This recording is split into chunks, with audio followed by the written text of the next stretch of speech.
So ayan, meron tayong trouble dito mga idol. 100 amperes yung safety circuit breaker. Walang output dito. Pero dito sa taas meron.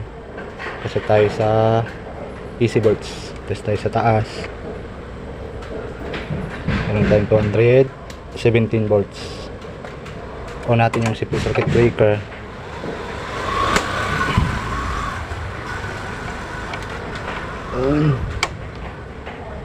Ayan, 17 volts. So unbalanced na siya. Walang lumalabas na output. So may problema na yung ano, yung safety circuit breaker. Dahil dito sa wire na to. Ayan. May dalawang valve. Ito yung switch niya sa labas. Dito nakakabit sa 100 amperes.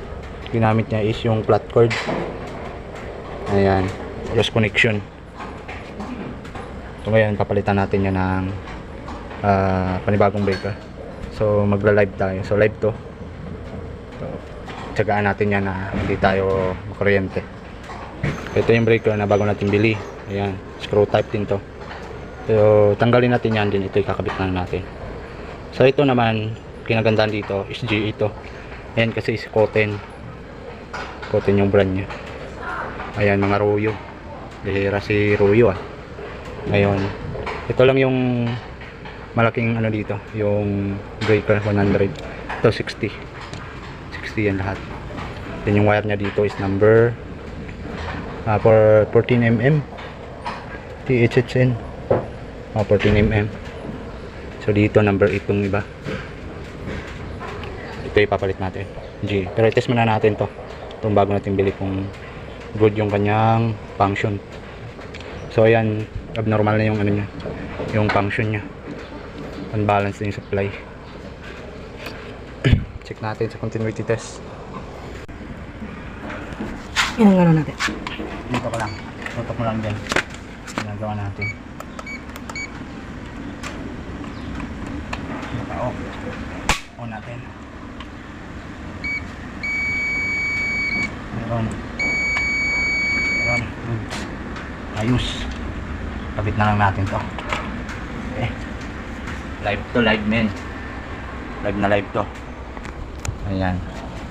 Live yung gagawin natin today. Live na natin yung isa. Itong sa kanan. Uli natin yung sa kaliwa. Yan, lagyan na natin ng electrical tape para di sumabit bakal pa naman tong area nya. So ayan, for safety first, lagyan nyo ng tape. No? Tapean na natin. Tanggalin natin tong breaker. Ayan. Yung man yun. Hindi na ganun. Ayan, natapin nyo lang palabas. Ayan.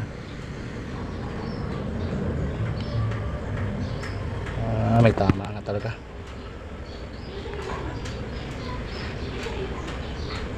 Migay na. Lusaw na eh. Mahinang nila lang talaga tong ano, Koten.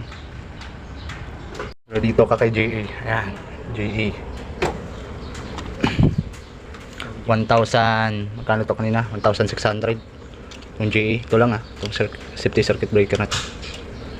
Tapos natin, lagay natin dito. Pasok nyo lang siya. Ito, dito. Pasok nyo siya dito. Ito, dito yan. Ito. Yan, salpak siyang ganyan. Pag shoot, diin nyo lang siya. Man. So live to, live. Ingat lang. Papipiliin ako sa dalawang to. Kay GE talaga ako mga idol.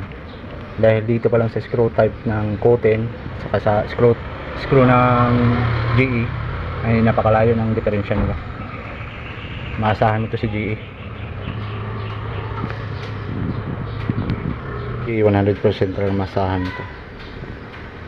Yung mga ganitong medyo delikadong gawaan mga idol, live. So isa-isa lang, no? Una muna yung isa, yan nakabit na natin. Then, sunod yung isa. Tatapos din natin to. So hindi ko na papakita, baka tularan pa ng mga ano eh, mga bata yung ginagawa nating technique.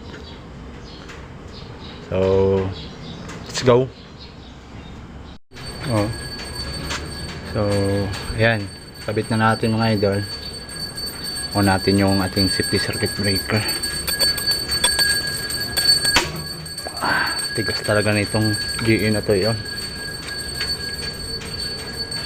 Ayan, meron na tayong output na 231 volts. Line to line ang supply dito mga idol. Okay, goods na tayo, goods. Kailangan natin pasukan ng supply. Ayan, kabit na natin to. Ito ang dahilan. Ito yung dahilan mga idol, flat cord.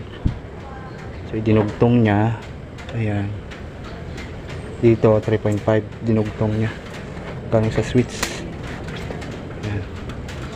So siya yung dahilan kung bakit nagkaroon ng loose connection at nasira ang ating safety circuit breaker.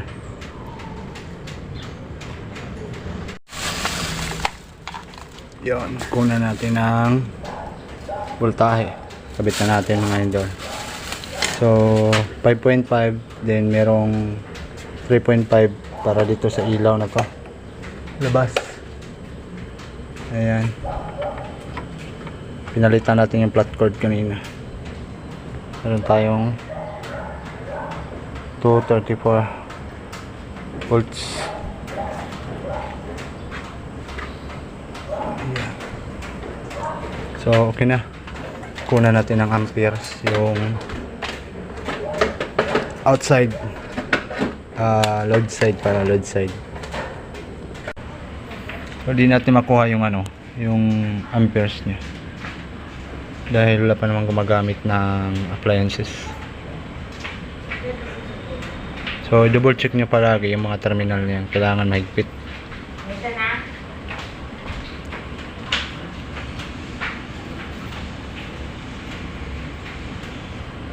Ano, may power na dyan? Meron na? Okay na tayo dito. Goods na goods.